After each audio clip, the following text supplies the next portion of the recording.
साथियों, दुनिया की फोर्थ लार्जेस्ट एयरफोर्स यानी कि इंडियन एयरफोर्स अपनी स्ट्रेटेजिक एडवांसमेंट और टेक्निकल कैपेबिलिटीज़ के लिए पूरी दुनिया में फेमस है।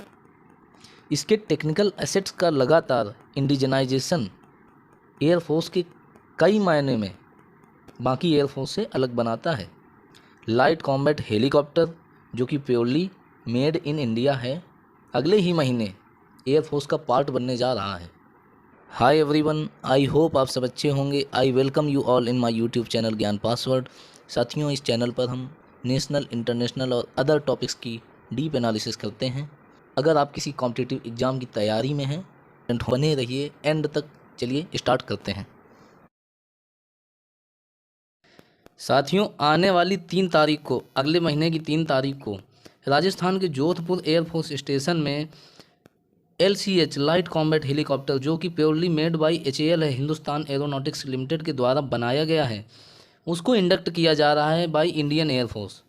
वायुसेना के जहाजी बेड़े में एक और ये कॉम्बैट कैपेबिलिटीज़ वाला हेलीकॉप्टर जुड़ने जा रहा है। ये सेरेमनी होने वाली है इन द प्रेजेंस ऑफ रक्षा मंत्री डिफेंस मिनिस्टर राजनाथ सिंह। साथियों, ये जो हेलीकॉप्टर बनाया गया है ये कैपेबल है सियाचिन ग्लेशियर और लद्दाख रीजन के, ईस्टर्न लद्दाख रीजन में कॉम्बैट ऑपरेशन के लिए। साथियों, कितने जहाज़ हैं, कितने हेलीकॉप्टर हैं जो कि इंडक्ट होने वाले हैं इंडियन एयरफोर्स के जोधपुर एयरबेस में, और क्या क्या उनके बनने का प्रोसीजर था, HAL ने कैसे कैसे उनको टेस्टिंग करते हुए इस मुकाम तक पहुंचाया है, वो सब हम देखेंगे। इसके पहले हम जान लेते हैं जो LCH लाइट कॉम्बैट हेलीकॉप्टर बनाया गया है, इसकी कुछ टेक्निकल स्पेसिफिकेशंस के बारे में। साथियों, ये helicopter air to air missile carry कर सकता है, और air to air missile fire करने की कैपेबिलिटी का मीनिंग है ये एयर में ही मूविंग टारगेट को हिट कर सकता है। इससे एयरफोर्स की कैपेबिलिटीज़ बढ़ेंगी अगेंस्ट इन्फेंट्री ट्रूप्स, टैंक या फिर बंकर्स या फिर अनमैन्ड एरियल व्हीकल के हिसाब से। इसके अगर टेक्निकल स्पेसिफिकेशन की जाने तो इसमें आप इमेज में देख पा रहे होंगे, ये इसकी कॉकपिट है। ये बुलेट प्रूफ कॉकपिट है। इसमें 2 क्रू मेंबर्स बैठ सकते हैं, एक पायलट और दूसरा को पायलट। को पायलट का रोल एज ए गनर भी होता है। इस टोटल एयरक्राफ्ट की लंबाई यहाँ से लेकर यहाँ तक 15.8 मीटर है। इसका जो विंग स्पैन है, एक जो पर्टिकुलर आप विंग देख रहे हैं, इसकी इस पॉइंट से लेकर इस पॉइंट तक की लेंथ जो है वो 4.60 मीटर है। इसकी जो टोटल हाइट है स्टार्टिंग फ्रॉम ये जो लैंडिंग गियर्स आप देख सकते हो, इससे लेकर इसकी टॉप मोस्ट तक वो है 4.70 मीटर। इसका जो एम्प्टी वेट है, एम्प्टी वेट का मीनिंग होता है बिना फ्यूल के, बिना किसी वेपन सस्पेंशन के, वो है 2250 kg। बहुत ही लाइट हेलीकॉप्टर है। इतना ये एक तरह से समझ लो ये खिलौना है। If we compare with other fighter or bomber aircraft या हेलीकॉप्टर के साथ भी कंपेयर करें तो इसका वेट ऑलमोस्ट ना के बराबर है। और सबसे बड़ी खूबसूरती क्या है कि ये इसका जो मैक्सिमम टेक ऑफ वेट है वो इसके खुद के वेट से 2.5 गुने से भी ज़्यादा है। साथियों, इसका पे लोड जो है वो है 1750 kg। पे लोड का मीनिंग होता है कितना वेपन कैरी कर सकता है। इसमें जो पावर सप्लाई होने वाली है, जो एयर में जो इसके जो भी सिस्टम ऑपरेट करेंगे उनके लिए कोई ना कोई पावर सप्लाई चाहिए होगी। उस पावर सप्लाई को देने के लिए HAL के द्वारा बनाए गए 2 शक्ति टर्बोसाफ्ट जनरेटर हैं जो कि 1032 किलोवाट की पावर सप्लाई जनरेट करेंगे। इसका जो मेन रोटर का डायमीटर है वो 13.2 मीटर है। इसकी जो मैक्सिमम स्पीड है 268 किलोमीटर पर आवर है, और नेवर एक्सीड स्पीड है 330 किलोमीटर पर आवर। इसकी जो रेंज है मीन्स एट ए टाइम कितना दूर तक जा सकता है वो है 550 किलोमीटर विद वेपन्स। इसका इंड्योरेंस है 3 आवर 10 मिनट्स का, मीन्स एक सॉर्टी में मैक्सिमम 3 आवर 10 मिनट्स उड़ सकता है। इसकी जो सर्विस सीलिंग है वो इसको इंडियन एयरफोर्स में जो अभी आज की डेट में एग्जिस्टिंग हेलीकॉप्टर हैं उनसे अलग बनाती है। वैसे तो सारी चीज़ें इसमें अलग ही हैं, लेकिन ये चीज़ जो है बड़ी ही बखूबी डिज़ाइन की गई है। इस चीज़ को ध्यान में रखते हुए कि लद्दाख और लेह के रीजन में इसको जब ऑपरेट किया जाएगा तो हाई एल्टीट्यूड में कितनी ऊंचाई तक ये जो है ऑपरेट हो सकता है। सर्विस सीलिंग का मतलब है कि मैक्सिमम कितनी ऊंचाई तक इसको ऑपरेट किया जा सकता है। इसका जो रेट ऑफ क्लाइंब है, मीन्स किस रेट से ये ऊपर चढ़ेगा, किस रेट से वर्टिकल हाइट गेन करेगा, वो है 12 मीटर पर सेकेंड। काफ़ी अच्छे स्पेसिफिकेशन है और इसको डिज़ाइन भी किया गया है इसी चीज़ को ध्यान में रखते हुए। साथियों, इस तरह के एयरक्राफ्ट को डिजाइन करने की नीड क्यों आई इंडियन एयरफोर्स पर? बात उन दिनों की है जब कारगिल वार 1999 की बात है, जब कारगिल वार चल रहा था। तब हमारी इंडियन आर्म्ड फोर्सेज ने ये फील किया कि कहीं ना कहीं हम में एक कैपेबिलिटी की कमी है हाई एल्टीट्यूड एरिया में दुश्मन को सही मुंह तोड़ जवाब देने के लिए। ये आप देख पा रहे होंगे, लेह की इमेज है। तो ऐसे कोल्ड वेदर में इस टाइप का कॉम्बैट कैपेबिलिटीज वाला कोई सूटेबल एयरक्राफ्ट या हेलीकॉप्टर नहीं था, इसलिए उस टाइम पर ये नीड फील की गई और इस प्रोजेक्ट को प्लान किया गया। इनिशियली एंटिसिपेट किया गया कि ये दिसंबर 2010 तक ऑपरेशन में, इनिशियल ऑपरेटिंग कैपेबिलिटीज़ के साथ ऑपरेशन में आ जाएगा। बाद में इसमें छोटे छोटे मॉडिफिकेशन किए जाएंगे, लेकिन कुछ लॉजिस्टिक सप्लाई या फिर पार्ट्स की वजह से इसका जो डेवलपमेंट है वो कुछ डिले हो गया।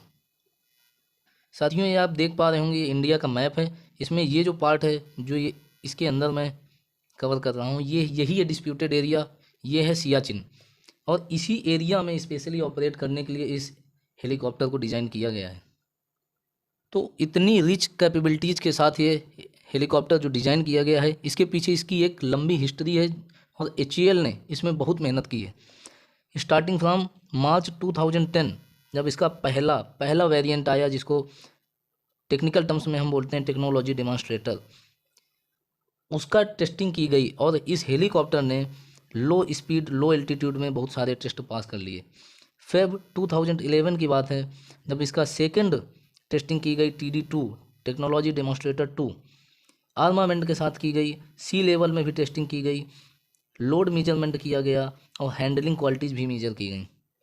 तीसरे नंबर पे in 2015 TD3 were carried out air force station Leh में, ये तीसरा टेस्ट किया गया और इन टेस्ट में इंजन स्टार्टअप टेस्ट किए गए उस 0 डिग्री से भी नीचे ऑलमोस्ट -18 डिग्री सेल्सियस के टेम्परेचर में, ओनली यूजिंग इंटरनल बैटरीज। साथियों, इनमें बैटरीज दी जाती हैं इंटरनल स्टार्टअप के लिए। इन बिटवीन अगर एयर में फ्लाइंग के दौरान अगर इंजन कट ऑफ हो जाता है तो उसको स्टार्ट करने के लिए इंटरनल बैटरीज की सुविधा दी जाती है। तो लेह लद्दाख में -18 डिग्री सेल्सियस टेम्परेचर पे इनको टेस्ट किया गया, कोल्ड वेदर टेस्ट बोलते हैं उनको। और सेम ईयर में जून 2015 में इसका हॉट वेदर टेस्ट भी किया गया जोधपुर एयरफोर्स स्टेशन में in the temperature of 39 to 42 degree Celsius. 2015 में इसका फोर्थ टेस्ट किया गया, TD4 जिसको बोलते हैं, जिसमें कि इसको फाइनली रिकमेंड कर दिया गया और HAL को प्रोडक्शन के लिए मंजूरी दे दी गई और HAL हेलीकॉप्टर डिवीज़न बेंगलोर में इसका निर्माण स्टार्ट हो गया। साथियों, कारगिल वार के बाद जब इंडियन एयरफोर्स और आर्मी ने इसकी नीड फील की, तब लगभग रिक्वायरमेंट अपनी पुटअप की गई। जब तब 160 LCH की रिक्वायरमेंट आई, जिनमें लगभग 100 के आसपास, आंकड़े क्लियर नहीं है, लेकिन 100 के आसपास की रिक्वायरमेंट इंडियन आर्मी की थी और 60 के आसपास की रिक्वायरमेंट इंडियन एयरफोर्स की थी।